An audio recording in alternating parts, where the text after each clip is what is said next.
The General's Uniform by Sean T. Miller. Tristin's eyes popped open. Jumping up, he twisted. Explosions rattled his ears. Camouflaged troops shouting orders and others laying down fire atop the bulwark. Wait. Tristin squinted.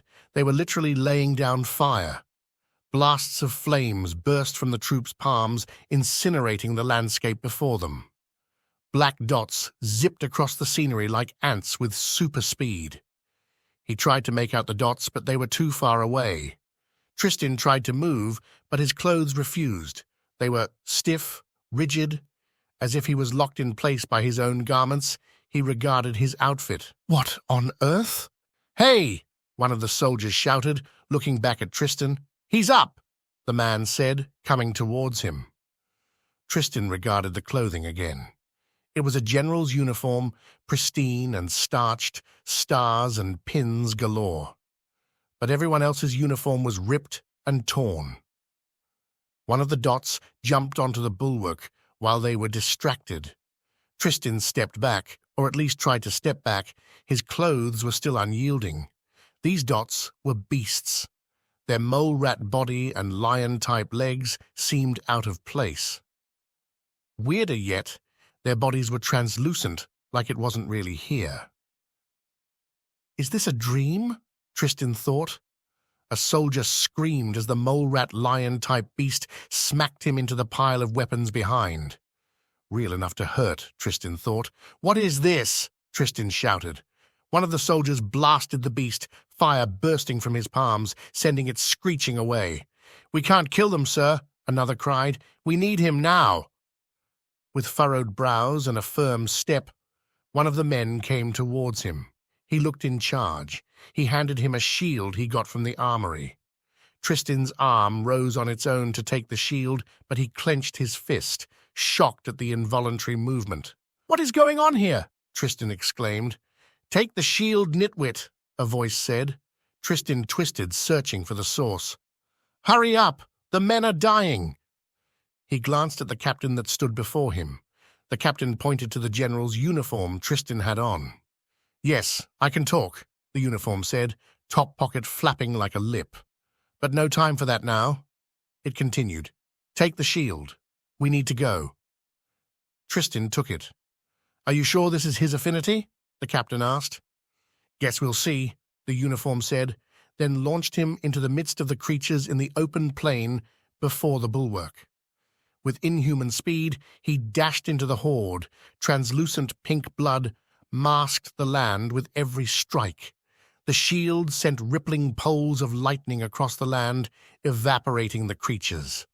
Soldiers cheered, but Tristin screamed as he was pulled backwards by the uniform.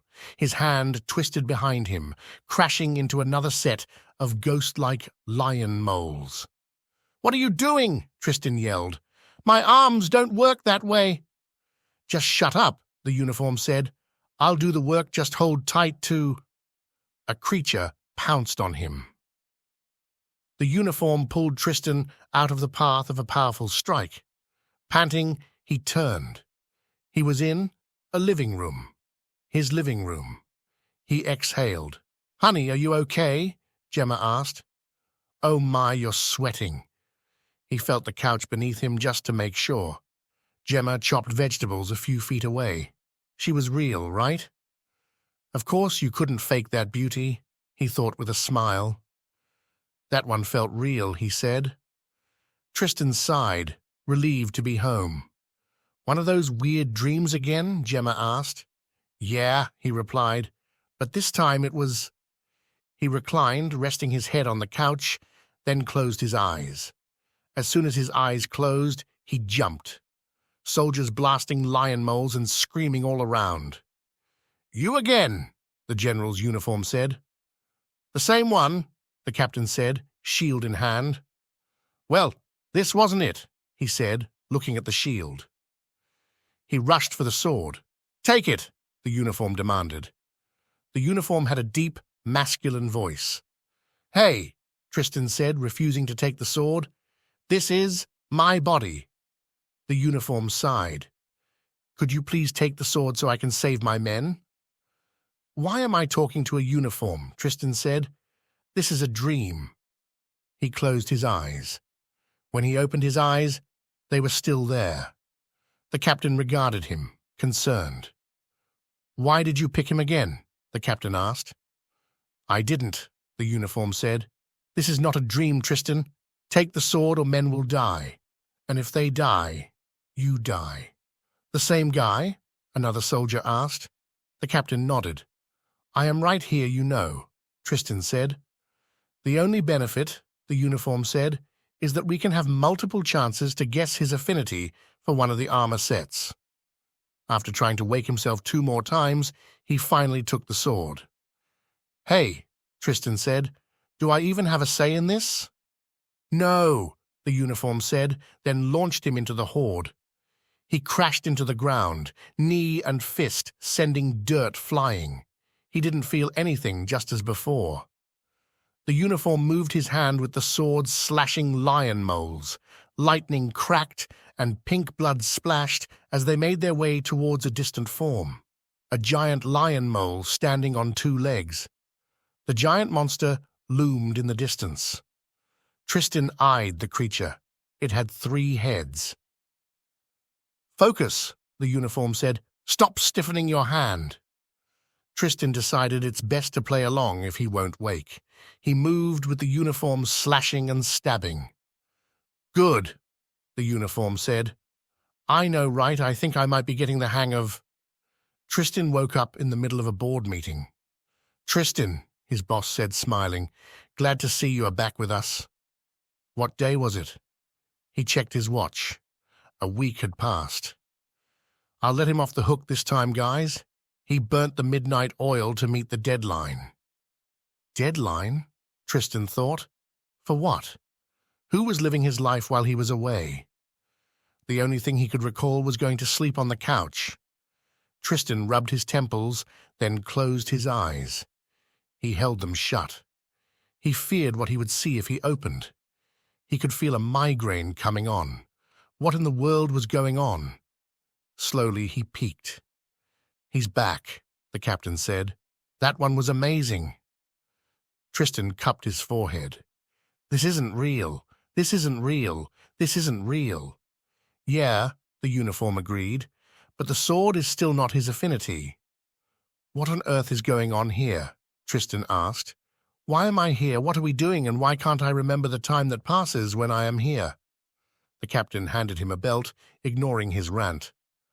Ready? The uniform asked. Wait, Tristin said. What does this... The uniform launched him into the horde. He still hadn't gotten used to that superhuman jump. This time, Tristin, or rather the uniform, killed beasts with his bare hands. Ah! Tristin screamed, flashing his hands. They really were bare hands or paws. They ripped into lion moles as Tristin flowed with the uniform directing his body. Hey! Tristin said, as his fist split the head of a beast. What? The uniform answered, sounding breathless. What's your name? Really?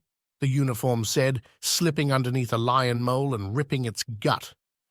You're in a trans-dimensional space fighting translucent monsters, wearing a talking general's uniform, and you want to know my name?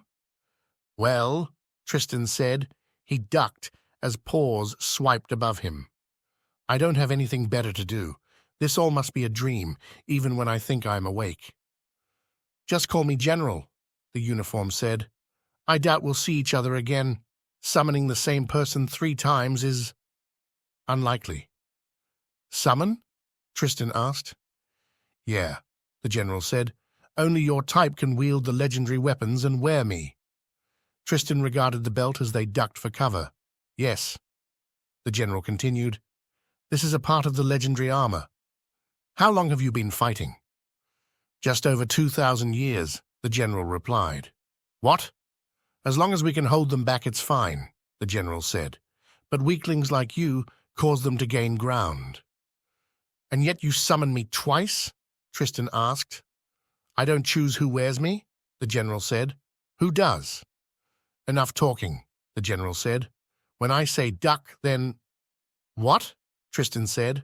His head lifted off his body. Tristin jumped, standing. The people in the pews behind watched him. Church? He thought. He couldn't remember the last time. Honey, his wife said under her breath, please sit down. He sat down, eyes opened, refusing to even blink.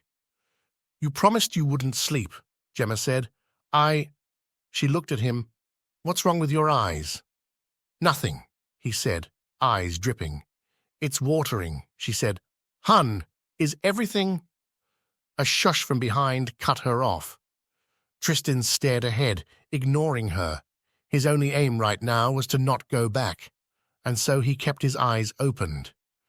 Is this because you didn't want to come? She whispered. He shook his head. We do not fight flesh and blood, the preacher shouted in that signature way preachers do, totally unnecessary if you asked him. And so we need the full armor of God. Wait, Tristin thought. Let's look at Ephesians 6:13, the preacher continued.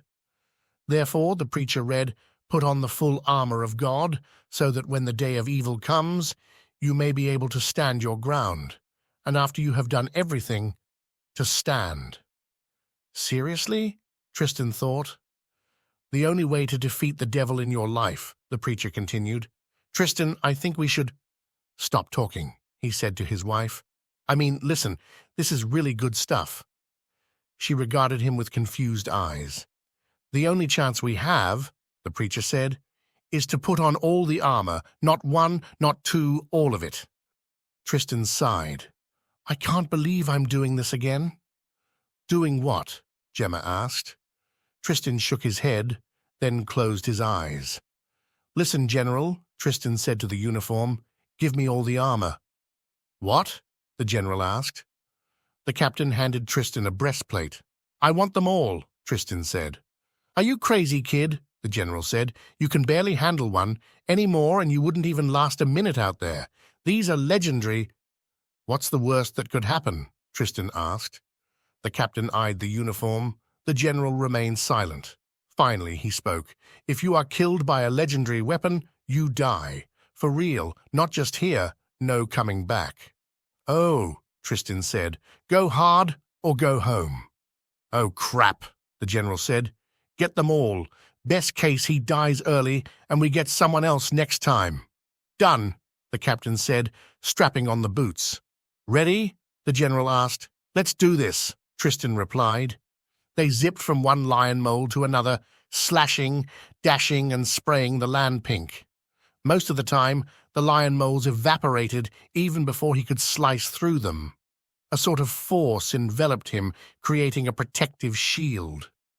I'll be damned, the general said. You are still alive. How'd you know? Long story, Tristin said, ducking under a paw. The duck was late, but it didn't matter. The lion mole evaporated before it touched him. They stopped. The lion moles hesitated, stopped attacking. One of the three-headed giants zipped towards him. The general blocked with the shield. This one did not evaporate. A thrust with the sword sent the giant zipping away, avoiding the strike.